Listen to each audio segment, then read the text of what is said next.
Hello friends, my kitchen with tasty ফুডে আপনাদের সকলকে স্বাগত জানিয়ে শুরু করছি আজকের পর্ব।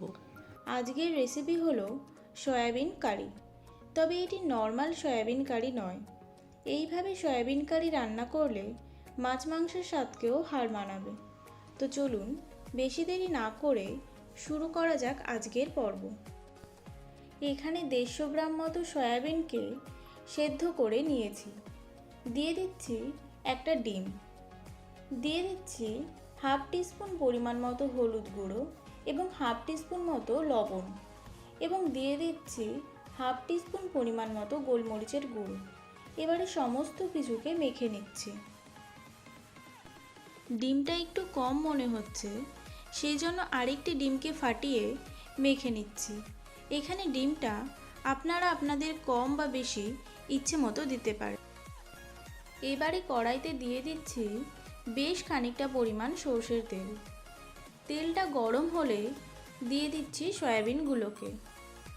নেড়ে চেড়ে সয়াবিনগুলোকে ভালো করে ভেজে নিতে হবে। সয়াবিনগুলো ভাজা হয়ে গেছে, এবারে সয়াবিনগুলোকে তুলে নিচ্ছি।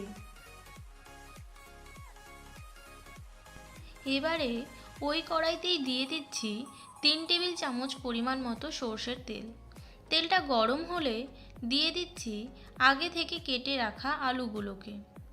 দিয়ে দিচ্ছি হাফ টিস্পুন পরিমাণ মতো হলুদ গুঁড়ো এবং হাফ টিস্পুন পরিমাণ মতো লবণ। এবারে নেড়ে চেড়ে আলুগুলোকে লাল লাল করে ভেজে নিতে হবে। আলুগুলো ভাজা হয়ে গেছে, এবারে আলুগুলোকে তুলে নিচ্ছি। এবারে ওই তেলেই দিয়ে দিচ্ছি 2 টেবিল চামচ পরিমাণ মতো সরষের তেল। দিয়ে দিচ্ছি একটি তেজপাতা ও একটি শুকনো লঙ্কা। দিয়ে দিচ্ছি হাফ টিস্পুন পরিমাণ মতো গোটা জিরে এবং গোটা গরম মশলা ফোড়ন, যার মধ্যে আছে 2টো লবঙ্গ, 2টো এলাচ এবং 2 থেকে 3টে ছোট ছোট টুকরো করে রাখা দারচিনি। ফোড়নটা একটু ভাজা হলে দিয়ে দিচ্ছি 2টো মাঝারি সাইজের কুচিয়ে রাখা পেঁয়াজ। দিয়ে দিচ্ছি সামান্য পরিমাণে লবণ, যাতে করে পেঁয়াজটা খুব তাড়াতাড়ি সফট হয়ে আসে। দিয়ে দিচ্ছি 1 টেবিল চামচ পরিমাণ মতো আদা রসুনের পেস্ট। এবারে নেড়ে চেড়ে দিয়ে দিচ্ছি জলে গুলে রাখা মশলাগুলোকে, যার মধ্যে আছে জিরে গুঁড়ো, ধনে গুঁড়ো, হলুদ গুঁড়ো এবং লঙ্কা গুঁড়ো।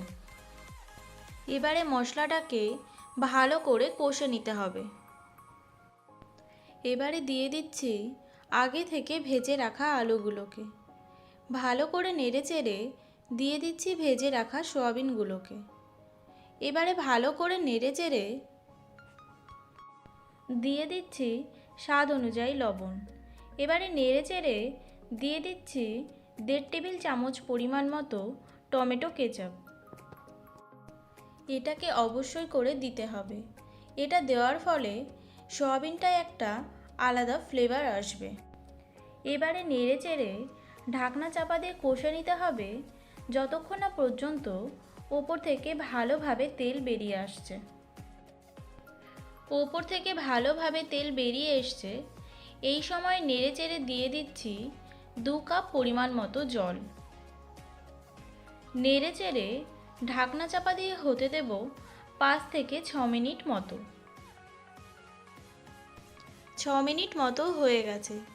এবারে ঢাকনা তুলে দিয়ে দিচ্ছি আগে থেকে কুচিয়ে রাখা ধনেপাতা এবং হাফ টিস্পুন পরিমাণ মতো গরম মশলা গুঁড়ো। নেড়ে চেড়ে 2 মিনিট মতো ঢাকনা চাপা দিয়ে রেখে দেব। ব্যাস তৈরি হয়ে গেল দারুণ স্বাদের সয়াবিন কারি। তো রান্নাটা আপনাদের কেমন লাগলো প্লিজ কমেন্ট করে জানাবেন। যদি ভালো লেগে থাকে তাহলে একটা লাইক করে দেবেন, ফ্রেন্ডস এবং ফ্যামিলির মধ্যে শেয়ার করবেন। আর আমার চ্যানেলে যদি নতুন বন্ধু হয়ে থাকেন তাহলে অবশ্যই করে চ্যানেলটাকে সাবস্ক্রাইব করার অনুরোধ রইল।